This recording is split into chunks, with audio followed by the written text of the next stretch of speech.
नमस्कार भक्तों, आपके अपने चैनल अन्नू भक्ति में आपका स्वागत है। और आज मैं आपको मोहिनी एकादशी की एक कथा सुनाने वाली हूँ, जिसे सुनने मात्र से ही भगवान विष्णु की असीम कृपा प्राप्त होती है। मोहिनी एकादशी का नाम भगवान विष्णु के मोहिनी अवतार से जुड़ा हुआ है। इस दिन व्रत रखने से व्यक्ति के सभी पाप नष्ट होते हैं और उसे मोक्ष की प्राप्ति होती है। यह व्रत विशेष रूप से उन लोगों के लिए लाभकारी है जो अपने जीवन में सुधार लाना चाहते हैं और गलत मार्ग से हटकर सच्चाई और धर्म की ओर बढ़ना चाहते हैं। इस दिन प्रातःकाल स्नान करके भगवान विष्णु की पूजा करनी चाहिए। व्रत का संकल्प लेकर दिन भर उपवास रखें और विष्णु मंत्रों का जप करें। रात्रि में जागरण करें और अगले दिन द्वादशी को व्रत का पारण करें। प्राचीन काल की बात है, सरस्वती नदी के तट पर भद्रावती नाम का एक सुंदर और समृद्ध नगर था। उस नगर में धृतिमान नाम के एक धर्मात्मा और न्यायप्रिय राजा राज्य करते थे।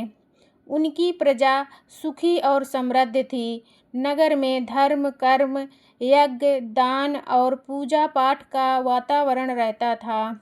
उसी नगर में धनपाल नाम का एक अत्यंत धनी वैश्य रहता था। वो भगवान विष्णु का परम भक्त था और दान पुण्य में विश्वास रखता था। धनपाल के 5 पुत्र थे, सुमन, धृतिमान, मेघावी, सुक्रत और दुष्ट बुद्धि। जहाँ चारों बड़े पुत्र गुणवान, आज्ञाकारी और धर्मपरायण थे, वहीं सबसे छोटा पुत्र दुष्ट बुद्धि अपने नाम के अनुसार ही बुरे आचरण वाला था। उसे बुरी संगत की आदत थी। जुआ खेलना, शराब पीना और गलत कार्यों में लिप्त रहना उसकी दिनचर्या बन चुकी थी। उसके पिता धनपाल उसे बार बार समझाते, लेकिन उस पर किसी बात का असर नहीं होता। धीरे धीरे दुष्ट बुद्धि के बुरे कर्म बढ़ते गए। उसने अपने पिता की संपत्ति भी व्यर्थ में नष्ट कर दी। जब धनपाल को उसके कुकर्मों का पता चला तो उसने उसे घर से निकाल दिया। अब दुष्ट बुद्धि दर दर भटकने लगा।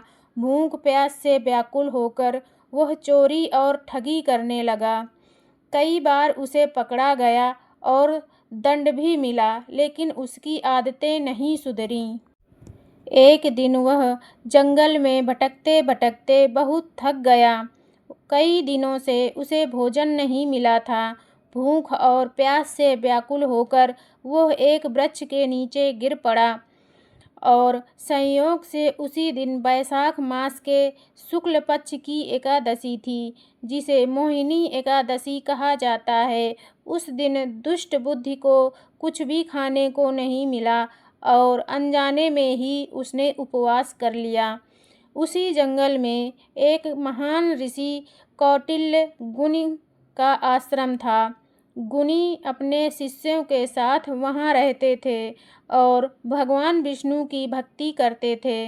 दुष्ट बुद्धि किसी तरह खिसकते खिसकते उस आश्रम तक पहुँचा। मुनि ने उसकी दयनीय अवस्था देखकर उसे पानी पिलाया और बैठने को स्थान दिया। दुष्ट बुद्धि ने मुनि से कहा, हे महात्मा, मैं अपने पापों से बहुत दुखी हूँ। कृपया मुझे कोई ऐसा उपाय बताइए जिससे मैं अपने पापों से मुक्त हो सकूँ। कौटिल्य मुनि ने ध्यान लगाया और उसके पिछले कर्मों को देखा। फिर बोले, हे पुत्र, आज वैशाख शुक्ल एकादशी है, जिसे मोहिनी एकादशी कहा जाता है। यदि तुम आज के दिन श्रद्धा और भक्ति से उपवास रखो और भगवान विष्णु का स्मरण करो तो तुम्हारे सभी पाप नष्ट हो सकते हैं। दुष्ट बुद्धि ने विनम्रता से कहा, हे मुनिवर, मैंने तो अनजाने में ही आज उपवास कर लिया है, तो मुझे भोजन नहीं मिला। अब मैं पूरे दिन भगवान का स्मरण करूँगा। उसने पूरे दिन और रात भगवान विष्णु का नाम लिया। अगले दिन द्वादशी के दिन उसने विधि पूर्वक पारण किया। मोहिनी एकादशी के प्रभाव से उसके सारे पाप नष्ट हो गए। उसका मन शुद्ध हो गया और उसमें भक्ति का भाव जागृत हो गया। कुछ समय बाद जब उसकी मृत्यु हुई तो भगवान विष्णु के दूत उसे अपने साथ बैकुंठ धाम ले गए।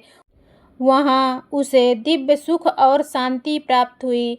इस प्रकार मोहिनी एकादशी का व्रत अत्यंत प्रभावशाली और पापों का नाश करने वाला है। यह व्रत मनुष्य को मोह माया से मुक्त करता है और उसे कर्म के मार्ग पर चलने की प्रेरणा देता है।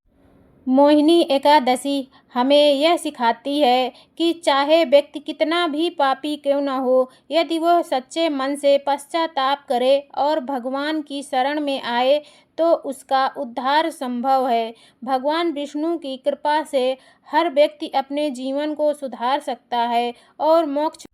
तो आज की यह मोहिनी एकादशी व्रत की कथा आपको कैसी लगी? अच्छी लगी हो तो लाइक करना और चैनल पर नए हैं तो सब्सक्राइब करना। इसी तरह की नई नई कहानियाँ और आध्यात्मिक कथाएं आपको सुनने को मिलेंगी। तो आप भी अगर भगवान विष्णु की कृपा पाना चाहते हैं तो सच्चे मन से बोलिए जय श्री हरि विष्णु, जय श्री हरि विष्णु।